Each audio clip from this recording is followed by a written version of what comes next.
Hi everyone, it's Neve here and welcome to the Scrap FX YouTube channel. Today I'm going to be making a 12 by 12 layout with the new May releases from Scrap FX. So I'm starting off with an older mask of a flower and just spreading some modelling paste or texture paste through this onto my page. I'm working on some American Craft white cardstock and just spreading this out. Now this is light and fluffy modelling paste, and I had ran into some issues with this a little bit later on. If I was doing this again, I would actually use more robust texture paste. The reason for that is the light and fluffy modelling paste is fantastic stuff and you get a beautiful impression, but once you add water over the top, it kind of reactivates it again. It goes a little bit squishy. It will dry out perfectly, and now it's been sitting a few days. It's just as you would imagine it should be, but while I was working on it, it was a little bit frustrating at times. So just keep that in mind as you're working.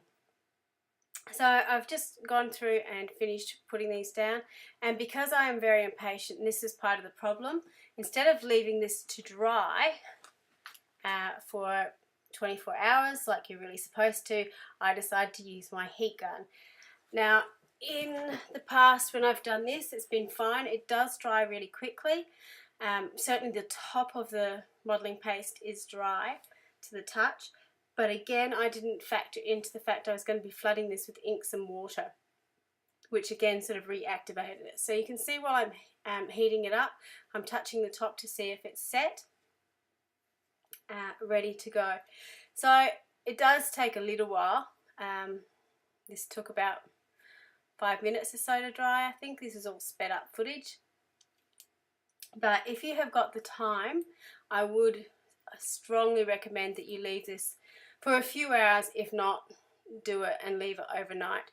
The other thing to consider is I'm working on a glass mat, which is usually really handy, but it does get condensation on the other side when you're heating something up, so it does stay wet. So once I've done that, what I'm doing is spraying the whole surface with water, and then I'm dropping in some of these inks. Now these are the Jane Davenport Incredible inks, but any liquid watercolour or Dylusions inks, for example, would work exactly the same.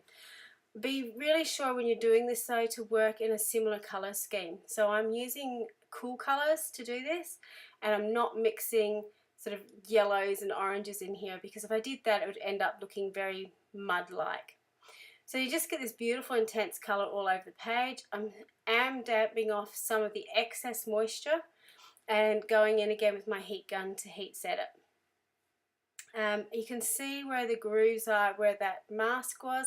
You just get this beautiful dark line where the inks absorb straight into the paper. Now you do need to be aware when you do this that the inks will dull down somewhat when you dry them, but you get this beautiful dreamy watercolor effect in the background, which I really loved and will work really well with the photos that I chose for this page.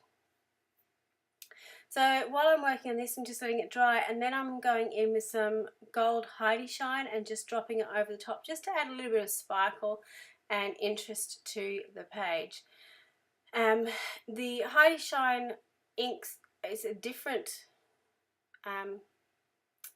makeup from the other watercolor inks. I think that it's oil based, or there's some sort of solution to it, so it sits on top really well and you get this beautiful gleam over it.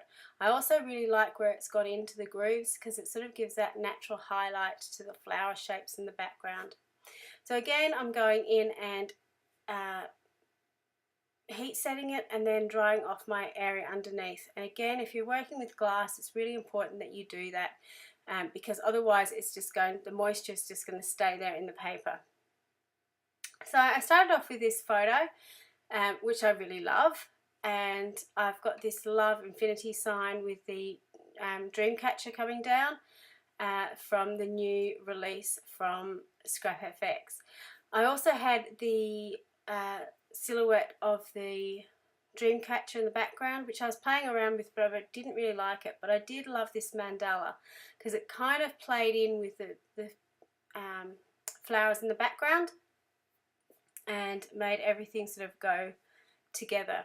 So I've got the silhouette of that, and I've also got the chipboard version of that. Now, as I was doing this, I was going to emboss my chipboard with gold embossing powder, but I found my gold ink pad, and as I was inking it up, I actually decided I just really liked it as was. So I went back in just to make sure it was really, really inked, put all my embossing stuff away because I didn't need it anymore, and again heat set that. Brilliance pads are fantastic, and they're one of the best metallic pads that I own, but they are a pigment pad, so they do need to be heat set, otherwise they do take a long while to dry. And I really loved how the sort of arrow sat as a border on the photo, but you've got that love coming across the middle of the page.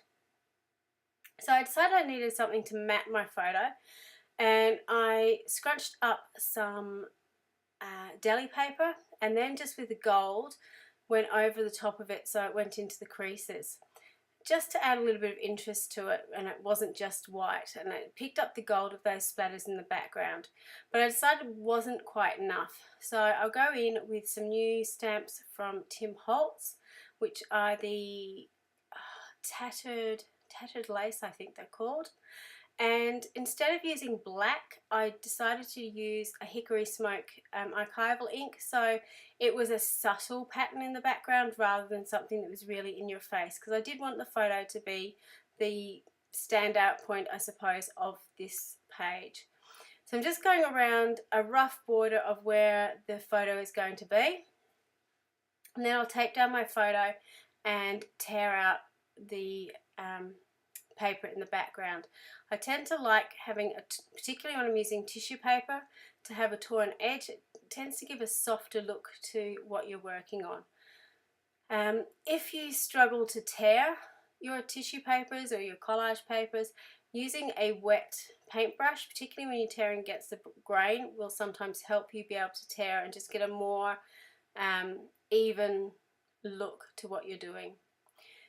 So now I've got my photo and my embellishment. I now need to sort of decide what I'm doing with these mandalas. I really like that mandala coming off the side, so I needed to cut it in half, which is a little bit tricky.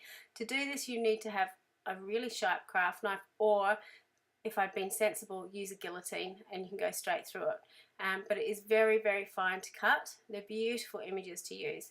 Now this is where I made my boo-boo.